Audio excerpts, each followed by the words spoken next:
సరిగా చేయలేదు కాబట్టి మీకు ఇబ్బందులు వస్తున్నాయి. నేను అందుకనే ఒక్కసారి మీరు గుర్తుపెట్టుకోండి, నేను ముఖ్యమంత్రిగా ఉన్నప్పుడు చైతన్యం అనే ఒక కార్యక్రమం పెట్టాను. ఈ ప్రాంతంలో ఉండే గిరిజనుల్లో గాని చైతన్యం తేగలిగితే ఇంకా అభివృద్ధి ఏమాత్రం ఆగదు, అన్స్టాపబుల్ అని ఆ రోజు చెప్పి నేను ముందుకెళ్ళాను. ఇంకో పక్క మీరు ఒక్కసారి చూస్తే గిరిజన ప్రాంతాలు అభివృద్ధి చేయాలని ఆలోచించింది తెలుగుదేశం పార్టీ, ఆలోచించిన నాయకుడు నందమూరి తారక రామారావు గారనే విషయం మీరు గుర్తుపెట్టుకోవాలి.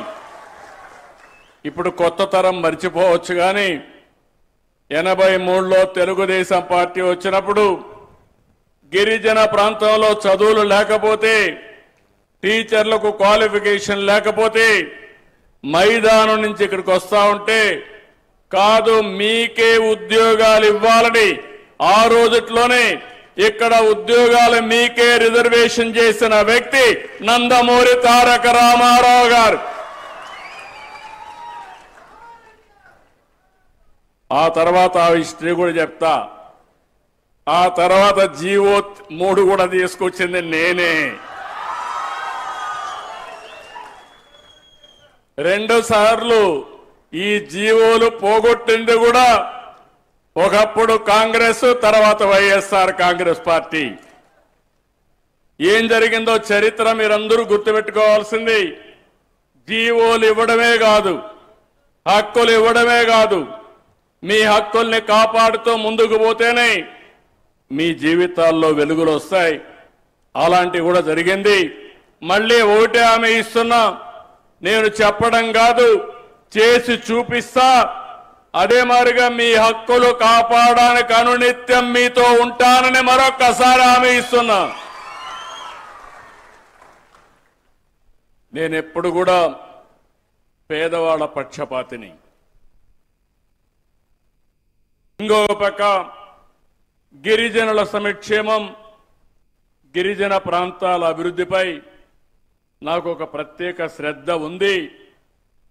అదే మరి నాకు ఒక స్పష్టత ఉంది. ఈరోజు ఇక్కడికి వచ్చాను. నేను నేరుగా వెళ్ళి మొత్తం ఒక 2 గంటలు స్టడీ చేశాను. ఒకప్పుడు నేను ప్రారంభించినటువంటి కాఫీ కానీ, అదే మరి ఇంకొక పక్కన ఏదైతే కాఫీలో ఇంటర్ కల్టివేషన్ వేసినటువంటి పెప్పర్ కానీ, ఈ 2 కూడా ఒకసారి చూశాను. దీనివల్ల ఇంకా మీ ఆదాయం ఏ విధంగా చేయగలుగుతామా ఎన్ని ఆలోచించడానికి నేను అవగాహన పెంచుకుంటే ఏ విధంగా చేయాలో చేస్తామనే ఉద్దేశంతోనే నేను మొత్తం చూసి ఇక్కడికి వచ్చాను.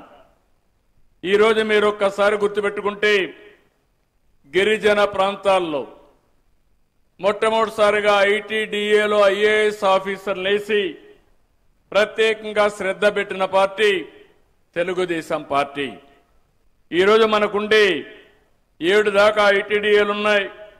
ఈ 7 కూడా సమర్థవంతంగా పనిచేయాలంటే మంచి సమర్థమైన అధికార యంత్రాంగం కావాలని ఈరోజు ఐఏఎస్ ఆఫీసర్లు పెట్టాం. 28,32,000 మంది ఇక్కడ ఉన్నారు, గిరిజనులు ఉన్నారు. 8,41,000 కుటుంబాలు ఉన్నాయి. ఇంకో పక్క మీరు ఒక్కసారి ఆలోచిస్తే ఇప్పుడే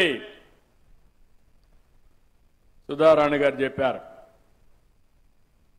ఈరోజు ఇక్కడ మీరు చూసినప్పుడు 3,77,051 మంది గిరిజనులకి ప్రతి నెల 400, 600, 10,000, 10,000, 4,000, 6,000, 10,000, 15,000 పింఛన్లిచ్చే ఏకైక రాష్ట్రం భారతదేశంలో ఒక్క తెలుగుదేశం ప్రభుత్వమే.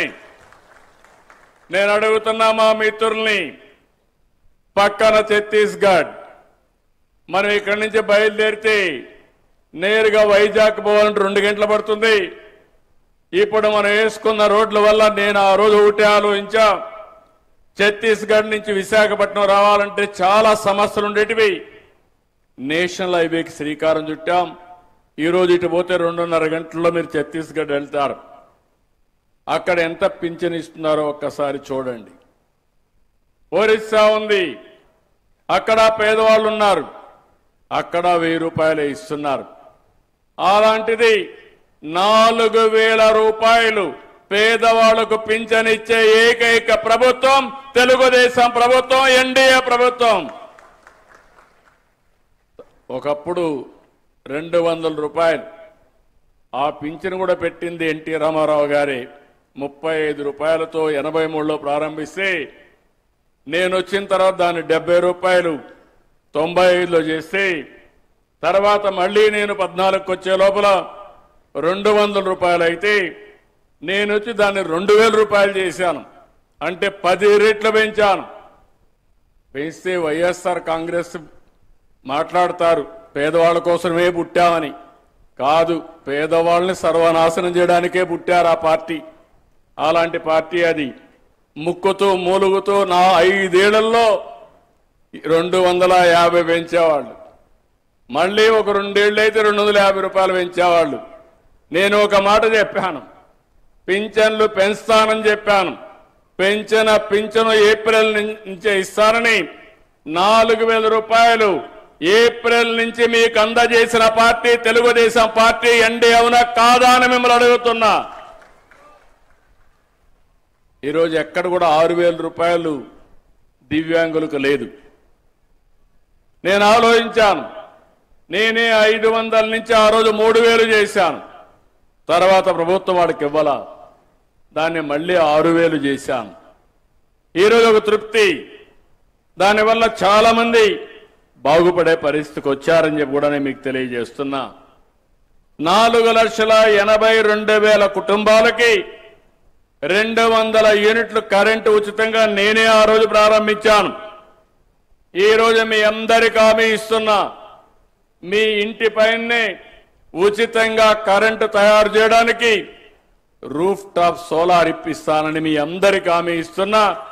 దానివల్ల మీ సైకిళ్లు కానీ మోటార్ సైకిళ్లు